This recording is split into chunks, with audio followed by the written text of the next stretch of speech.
teman-teman semua, Assalamualaikum. Gimana kabar kalian hari ini? Semoga kalian selalu dalam kondisi sehat dan hati kalian selalu dipenuhi rasa bahagia.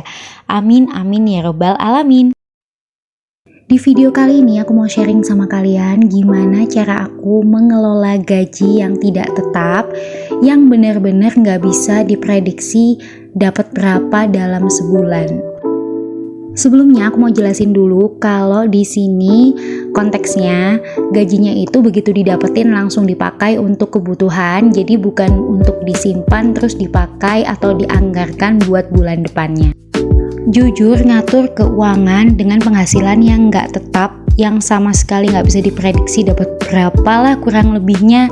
Nah itu tantangan banget buat kita dan kita harus benar-benar pinter ngaturnya ya. Aku udah coba ubek-ubek YouTube kayak cari referensi lah kira-kira harus gimana, tapi sepertinya aku belum dapat sampai sekarang. Jadinya aku memutuskan buat pakai cara ini. Jadi aku kayak bikin spending rule gitu buat setiap kali aku gajian, berapapun gajinya, even cuma 50.000 juga aku terapkan spending rule-nya. Jadi ada budget untuk living, saving, giving, sama playing. Kalau living itu lebih ke kebutuhan pokok, kalau saving itu tabungan, giving itu sedekah, dan playing itu adalah budget buat main-main gitu atau ya family time. Nah ini aku kasih contoh untuk misalnya ini gajian di tanggal 17, terus aku tulis amount-nya itu berapa atau jumlahnya. Nah dari situ aku langsung bagi pakai spending rule yang udah aku tetapkan. Savingnya 10%, aku buletin ya di situ, terus givingnya separuh dari savingnya, playingnya juga, terus dikurangin deh dapat yang untuk budget livingnya. Oke, masuk ke part 2. Ini adalah budget tracker aku. Jadi di sini aku nulis semua pemasukan dan pengeluaran untuk pos living sama playing. Untuk pos living sendiri itu aku bagi jadi beberapa kategori besar. Ada groceries, bills, household, child, sama transportation, tapi di situ nggak aku tulis sesuai ya, nanti aku ubah di flip through-nya aja. Terus ada post playing yaitu family time sama miscellaneous. Nah untuk kolom di bawahnya itu emang buat nge-track, misalnya nih ada income masuk berarti aku tulisnya di kolom plus.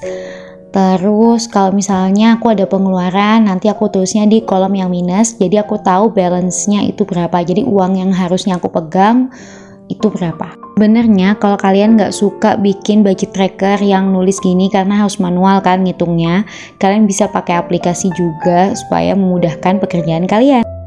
Nah ini hasil akhir dari budget planner aku di bulan ini. Jadi ada dua bagian. Bagian pertama itu adalah spending rule, terus aku tulis income trackernya, mengingat pemasukannya di bulan ini itu akan ada berkali-kali dengan nominal yang sangat berbeda-beda dan waktunya juga nggak tentu kapan. Jadi setiap kali aku dapat uang, aku langsung terapin spending rule-nya, aku tentukan untuk saving berapa, giving berapa, kemudian untuk living dan playing berapa. Dan sebenarnya angka persentase di sini 80%, 10%, 5%, 5% ini aku nggak merujuk pada siapapun, karena aku meyakini kalau misalnya nggak ada persentase yang paling benar buat semua orang. Itu menyesuaikan dari kemampuan dan kebiasaan kita belanja, terus juga kebutuhan kita. Jadi karena menurut aku bisanya tuh saving cuma 10%, ya udah 10% itu langsung aku anggarkan untuk saving. Jujur sebenarnya aku tuh mau sharing ini tuh juga bingung karena aku kan bukan ahli keuangan ya. Aku di sini cuma berusaha bertahan hidup aja, dan aku udah berusaha ngubek-ngubek YouTube cari referensi gimana caranya aku mengatur gaji yang seperti nggak tetap ini, tapi aku belum dapat. Mungkin ada teman-teman di sini yang punya ide atau punya referensi yang lebih bagus daripada ini yang bisa aku jadiin referensi, boleh banget share di kolom komentar. Nah seperti yang aku bilang tadi, jadi kan udah aku bisa pisahin nih uangnya untuk living, saving, giving, dan playing. Nah, untuk living dan playing itu kan aku jadiin satu dan aku taruh di dompet yang untuk kebutuhan hidup maksudnya. Terus untuk uang saving dan giving itu aku masukin ke dompet pintar ini. Jadi aku pisahin kayak gini uangnya. Nah, untuk uang giving ini aku keluarkan setiap kali aku mau ngeluarin sedekah. Jadi apapun sih sedekahnya, misalnya buat Jumat berkah atau apapun, ya udah aku keluarin dari situ aja. Balik lagi, jadi uang living dan playing yang tadi kita taruh di dompet dan akan kita pakai untuk memenuhi kebutuhan hidup, itu kita harus track supaya tahu nanti kepakainya buat apa aja, dan aku tulis semuanya ini ada di budget tracker ini. Seperti yang tadi aku jelasin, kalau di flip through-nya ini bakal ada sedikit perbedaan dari yang aku bikin karena ada yang salah. Jadi di situ living sama playing-nya udah aku detailin lagi kategorinya.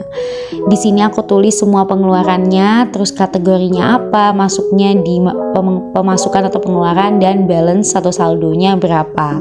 Jadi aku bisa sekalian ngecek uang aku itu yang di dompet harusnya ada berapa. Nah, ini bakalan banyak banget emang. Kalau misalnya mau lebih ringkas mungkin bisa dijadiin satu gitu ya. Kalian tulis dulu di handphone terus nanti kalian rangkum. Tapi aku nggak ngelakuin itu makanya banyak. Atau kalau mau lebih praktis lagi kalian bisa pakai aplikasi. Jadi bisa langsung ketahuan nanti per kategorinya itu pengeluaran kalian berapa. Jadi nanti akan memudahkan banget waktu kalian bikin budget report atau tutup budget di setiap bulannya. So yeah, this is it. Sekian dulu video dari aku. Semoga video ini bermanfaat buat kalian dan menginspirasi. Terima kasih banyak sudah menonton. Kalau kalian suka video ini, please like, comment, and subscribe. And I'll see you guys on the next video. Bye bye.